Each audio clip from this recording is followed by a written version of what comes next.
Hello and welcome to my channel. I am Zodiac Bandit, and today I'm going to be recapping episode 72 of Campaign 3 of Critical Role. This one was super fun. I'm very excited to talk about it. I thought it was easily one of the best episodes so far in this campaign. That's just me. I don't know how everyone's going to feel about this episode, but I really enjoyed it, so let's get into it. We started the Eastern Shore to summon Captain Novos and his ghost ship. Chetney has made a fake compass out of wood in case the party want to steal back the actual compass and switch them out. Ashton questions if the ghost will even fall for this. Lana asks if they do keep it, won't Novos just follow them? He's been looking for his treasure. The party aren't sure how it works, if he can track it or not, or if he has to sort of wait for things to work. They get ready to put it in the water. Chetney looks it over. The compass has an additional layer to it that has no markings, and it seems to point wherever you want it to go. It doesn't have any markings, and it seems to be enchanted to point to a point of interest. The compass is pointed southeast. Chetney spins and it continues to point southeast. FCG suggests using the hole to hide the compass and blackmail the pirates to give them a ride, and then they'll give it to them once they get to the island they need to get to. Orm questions this as they'll know they have it. They used it to summon them, so just blackmailing them might not be a good idea. FCG doesn't think the pirates will be able to get to it even if they know that the party has it, so they would need them to be alive still. Ashton thinks that is the beginning of an idea. FCG and Chetney will give the pirates the fake compass and will give them the real one once the trip is done. Ashton looks for a place to open the hole. The party want to talk to some of the dead peoples inside, mainly Rutanish. The party brainstorm questions before they, waste them. FCG knows the spell doesn't compel the dead to speak the truth, so they come up with a plan to make Imogen look like Liliana so that the dead members of the Vanguard believe she's an ally and will actually communicate with them. FCG casts Speak with Dead on the Druid first, the one that they fought at Joe's place. The party all hide except for Imogen. Imogen says he failed his mission and asks where Thule is. A 21 deception check. His eyes shift to her. He says she remained at the key. Imogen then asks FCG what else to say. He gives her the next question. Imogen asks how many have come over, meaning Rylorans. He says maybe 100 or so. She asks if he spoke to Ludinus. The druid says no, he just watched him. Imogen asks how much time they have till they strike. The druid isn't sure.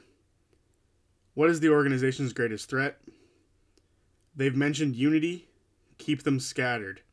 The party wonder who he meant by this.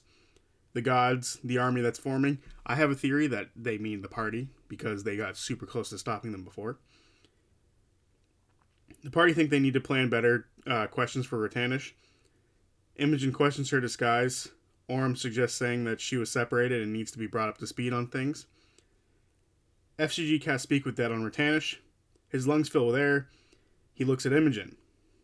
He says, congratulations, you failed to a bunch of weaklings. Luckily, our master is forgiving. Imogen tells him that they can bring him back if he proves himself. A 21 deception again. Imogen asks if they have a means of communication. Rutanish says the old-fashioned way, the solstice scrambled us all. Ashton insight checks but only rolls an 8.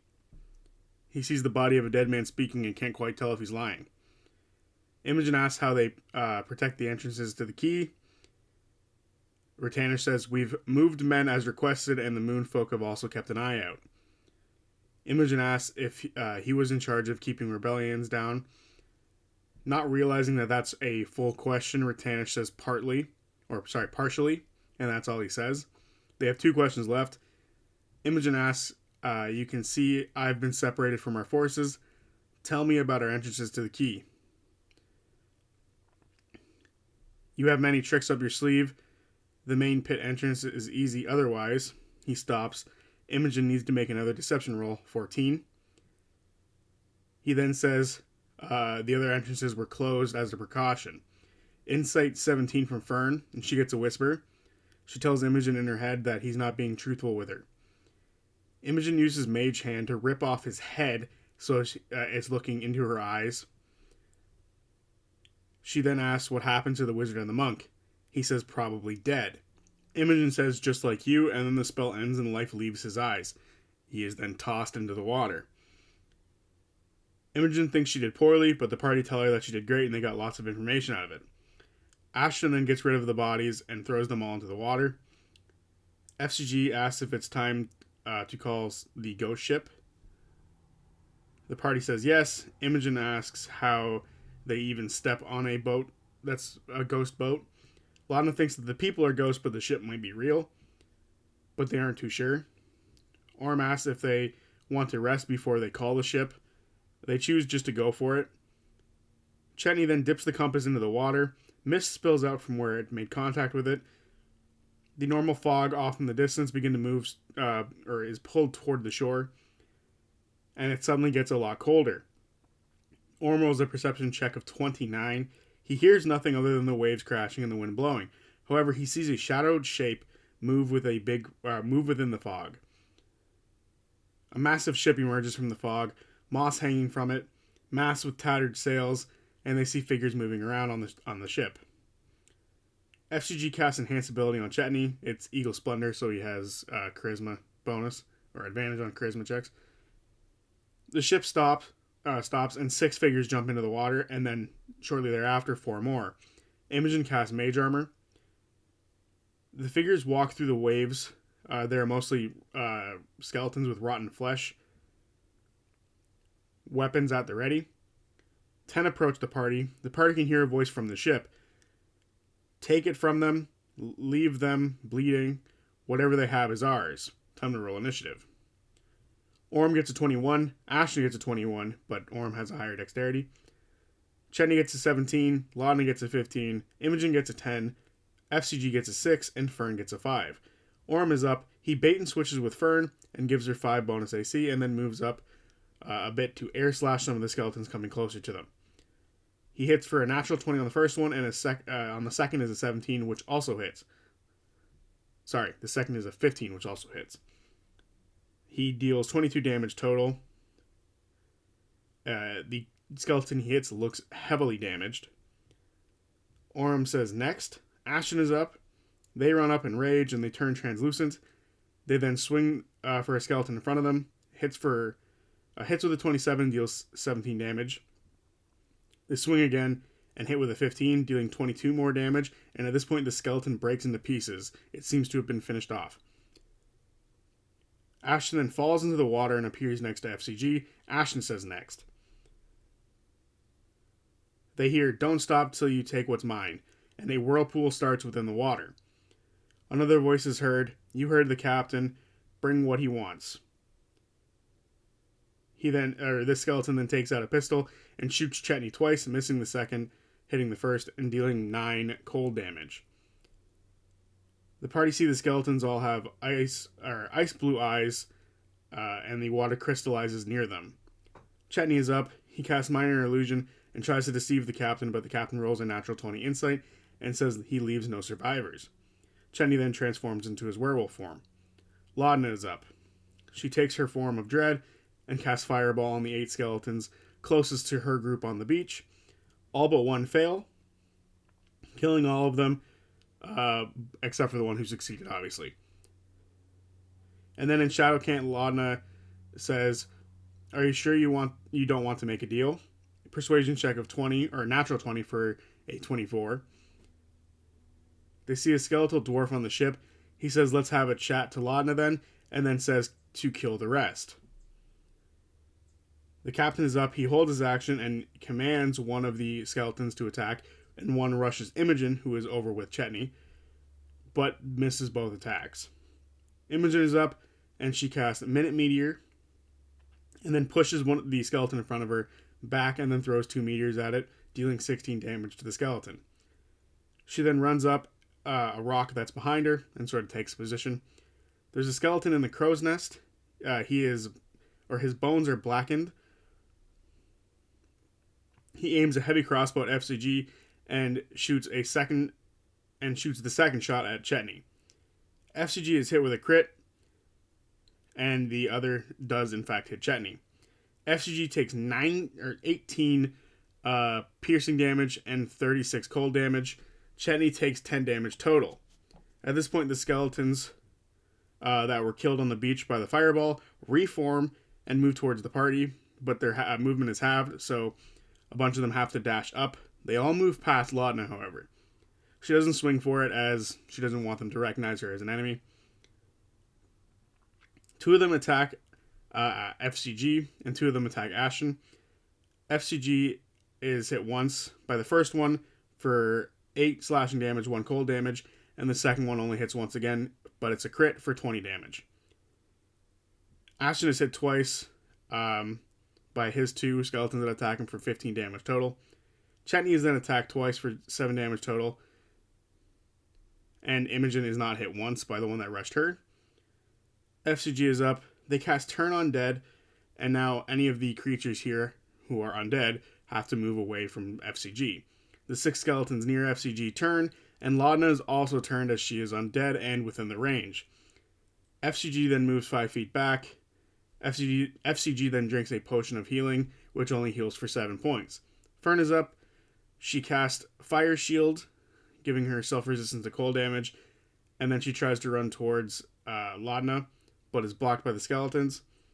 Fern sends Mister towards Laudna, and then has Mister shoot a flaming seed at the captain, but it doesn't even reach. Orym is up. He runs under the legs of everyone, as he can do that, which is dope. He then runs past everyone and then dashes towards the ship. He uses his action surge to bonus action pull himself up using Seedling, and he is now on the deck of the ship. He's right next to the skeleton who shot earlier and who's been speaking. It is a human female-looking skeleton, and her head snaps towards him. He swings for her, hitting a natural 20 and a 17.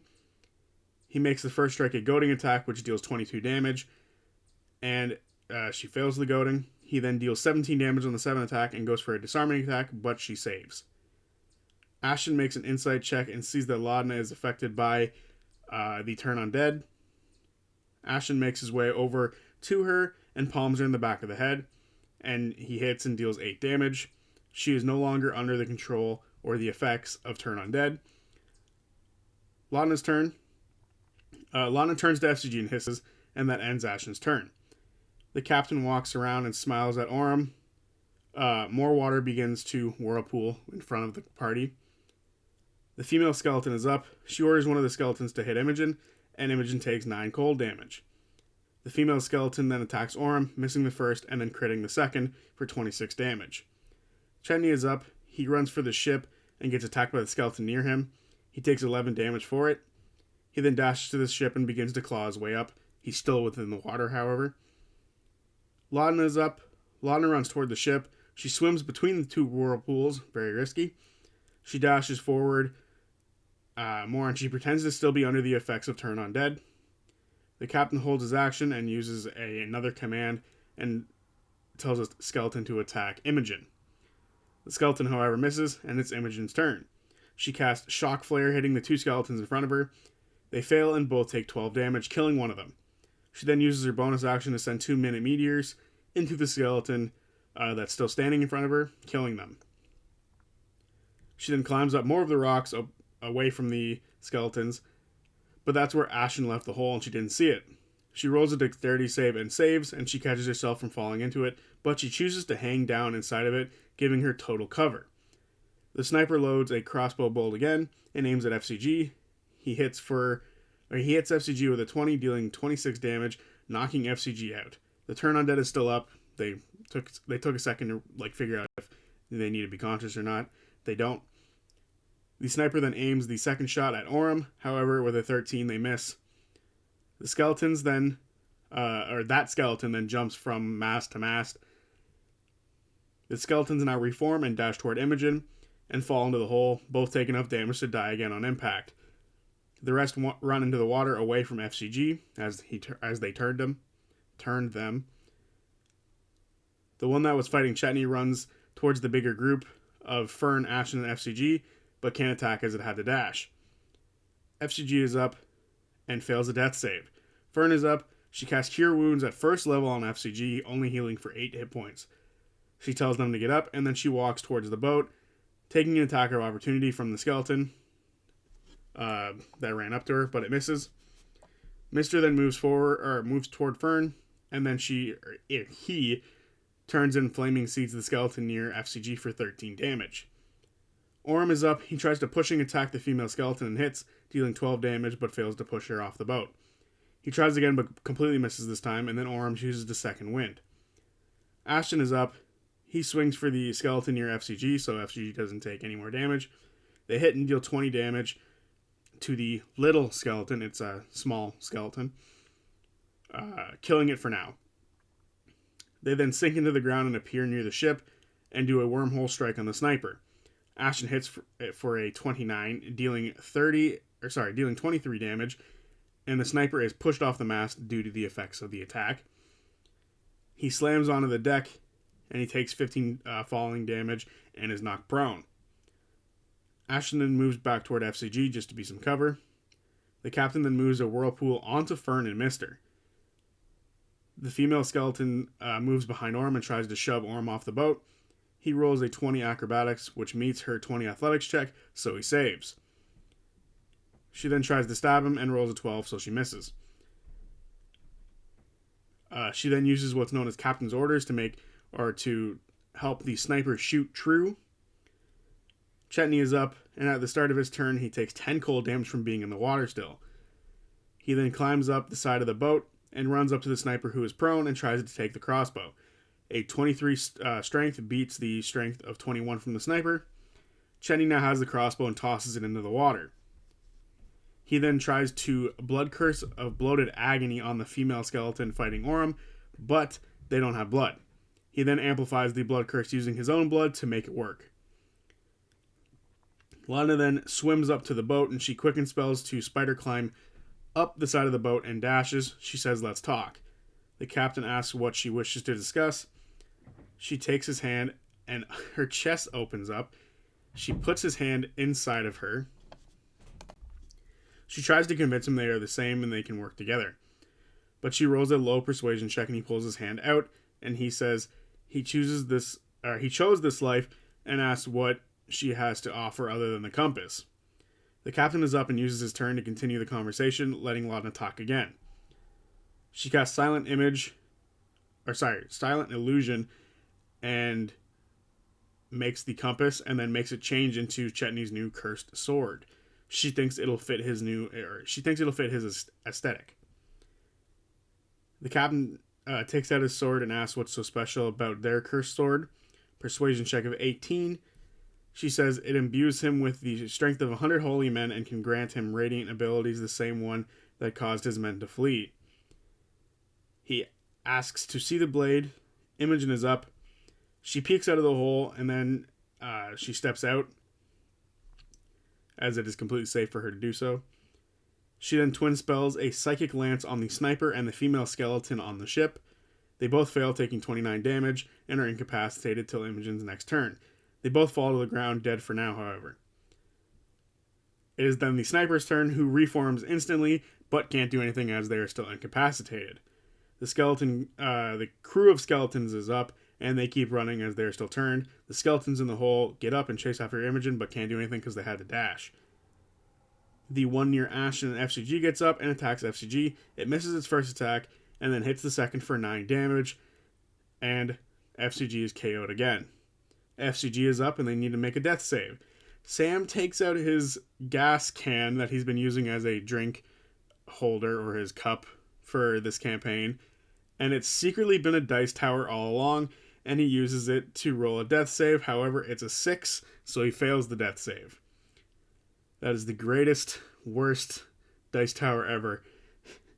It's been a hidden thing this whole time. It became useful, and then it did not do well. Fern is up, and she is in the whirlpool and takes 5 damage. She can't move much because of the whirlpool, so she uses Mister's fiery teleport to get out of it. And then she makes a perception check and rolls a 16 and sees that FCG is down again and swims back over to FCG. She casts Cure Wounds at 2nd level for 13 HP this time, so hopefully they don't go down again. Orym is up. Orym pushes the body of the female skeleton off the boat, just so that they don't reform right in front of him. He runs over to the sniper and hits for 17 damage. It saves the push, but it dies again for now. Ashton is up. He attacks this tiny skeleton near him, dealing 29 damage, putting that skeleton down yet again. They then teleport towards the skeletons near Imogen, putting one of them down and pushing the other away. Ashton then moves up towards the hole to get ready to pick it up. The female skeleton reforms, but can't do anything. Chetney is up. He moves toward Laudna and the captain and takes out his cursed sword. He hears, "Old friend, here you hold me forth. Together we will return to the city in the mountains and destroy our first enemy of many." Chetney dashes up and holds out the sword. He tries to persuade the captain to give them passage. 17 on the roll. The captain seems intrigued. His turn ends there. He says they ask for passage in exchange for the sword and the compass. Laudna says the compass first, the sword upon arrival. Persuasion check, DC 15. Laudna rolls a 10. The captain says the sword now and the compass after. Chetney flips the sword hilt and gives the handle to the captain. The sword tries to get Chetney to keep him, but Chetney hands over the sword reluctantly. The captain closes his hand that he's been holding up, telling the skeletons to return to the ship slowly. The fight is over for now. Laudna tells everyone that they are friends now, and they can all come aboard. Fern says sorry to FCG for only using a level 1 healing spell. The first time they felt guilty for what happened, so they came back to heal for more. The party make their way to the ship. The party see the skeletons right themselves. They're all now fixed. The female starts bossing the crew around. The captain calls the party up to the poop deck and asks who they are and where they're going. Laudna says they're kind of pirates themselves. They've stolen a bunch of shit. The captain says that's nice and introduces the party to the crew. The first mate is Woders, the one that's been sort of shouting out commands every once in a while. The navigator, the sniper, is Cyrilla, and the rest of the crew are Jamal, Odo, Peters, Berta, Vandola, the Wits twins, Carmela, Sanjay, Keith. Oh wait, no, Keith isn't Keith, it's Kyle. They've been together for 100 years and still don't know his name. The party see the crew is sort of still without command from their captain, with the exception of the first mate and the navigator. They seem to be moving of their own free will. The captain asks for his compass. Laudna says that's to be given once they arrive at the island they're going to. He says he's bound by his word to follow a deal, even if he gets the compass now. He says they didn't do their research before getting involved with him. They ask what would happen if he ever broke a deal. He says he doesn't break them. FCG insights on a 21. The captain says either they hand it over now or he takes what's his. FCG trusts his word after the insight, and Laudna feels a little duped. Novos says consider it a hard lesson on parlays. Laudna wants him to shake on it. Their cold, dead hands meet, and everyone else hears squeaking sounds when they do. Gross. Chetney takes out both the fake and the real compass and asks what Novos thinks of the fake. The sniper comes up from behind and takes the fake and asks if he can keep it. The craftsmanship is second to none. Chetney lets her have it. Chetney asks how Novos lost the compass. He says things don't end well when all of your enemies become your friends, but they weren't done quite yet, and now they've almost found all the things he's lost. Chetney hands over the compass, and the crew of the Crimson Abyss give out a sigh of relief. Novos welcomes them to the Crimson Abyss, and they have 3 days till their journey's end. FCG asks if they have food for the party. FCG doesn't need it, but the rest of them do. Novos says, no, they're dead. They don't need food. Chetney uses Hunter's Bane to feel anything else or anything more on the existence of Novos. He sees the burning blue eyes within the captain's skull and sees that there is a blue glow inside his chest, and there seems to be some sort of chain wrapped around that light. The ship looks weathered and it doesn't look seaworthy. The damage the ship taken during the fight has already repaired itself slightly, but only just barely. It doesn't look like this ship is operational. The ship also seems to have a will of its own, and it pushes off into the fog, and the sniper takes their post back on the crow's nest.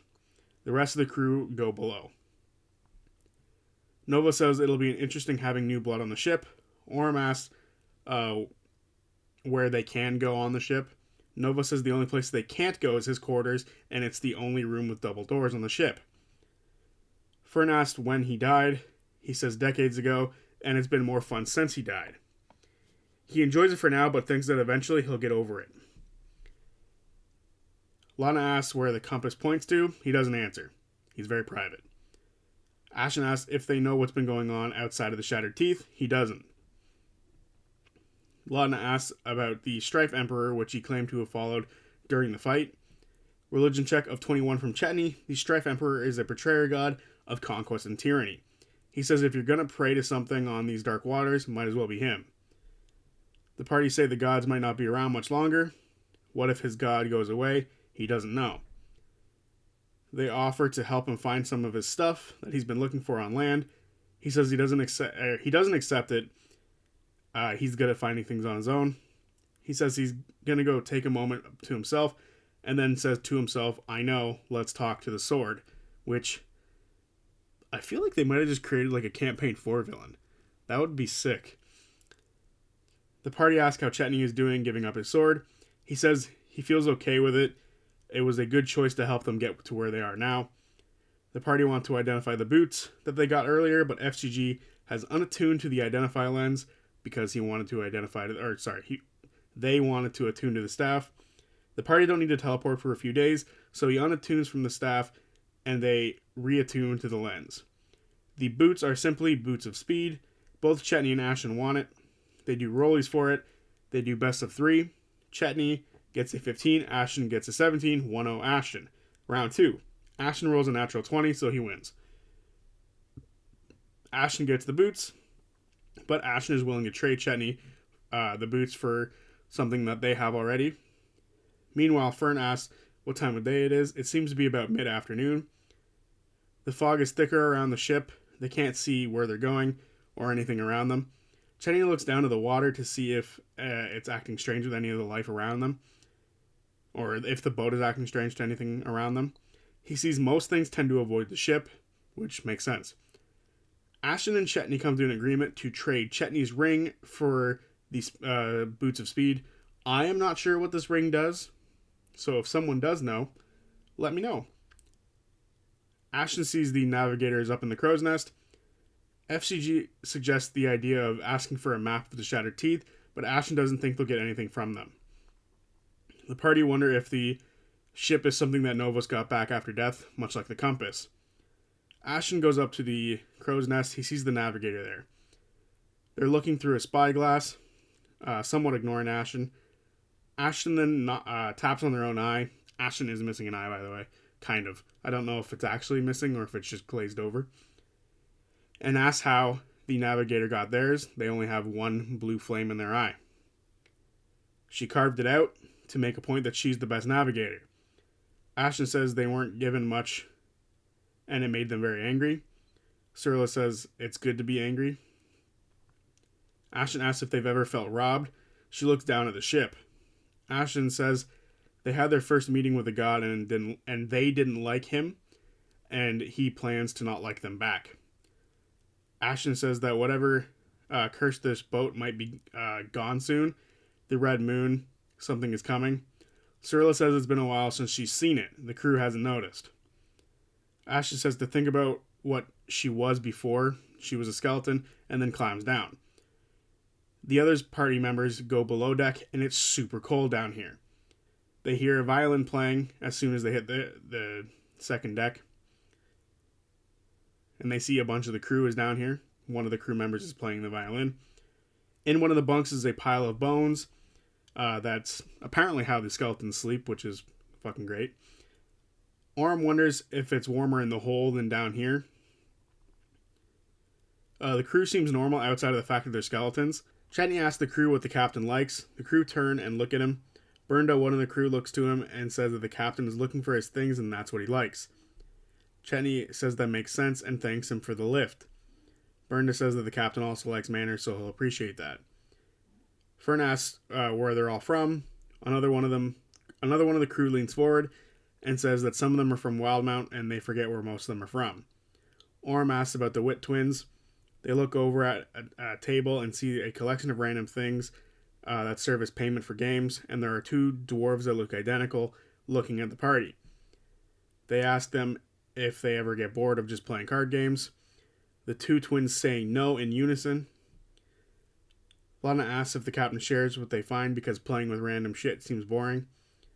The crew laugh and says he does share and gives them what wasn't part of his original treasure. One of the crew apologizes for being kind of awkward. They aren't used to regular people. The party aren't judging them. They ask if they've seen another ghost ship before. The crew say no, they haven't. Orm has gone over to the violin player, Sanjay. Seems to be Elvin. Orm asks if he takes requests. He says he doesn't get asked very often for requests. Orm requests a Scanlan Shorthold song. Beats of Love to be exact. He kind of plays it for him, but it's a little different. Fern is floating around looking for the double doors. As they went down the stairs, they turn into this open area where they currently are now, but if they kept going down the hallway facing the other direction, they would find it. Ashton comes down and sees tattoos on the violinist's head and asks who did it. He points to the half-orcers watching the twins play a game. All of the crew have a blue glow to them. Novos, Woders, and Cirilla have a much brighter glow than the rest. FCG asks for cannons on the ship, or if they have cannons. This crew happens to like ballista more than cannons. Chet asks to see any of the treasure that they recently stole. He rolls a low persuasion check, and one of the crew says that the best part about finding things is not letting others know what you have, so they don't try to take it from you.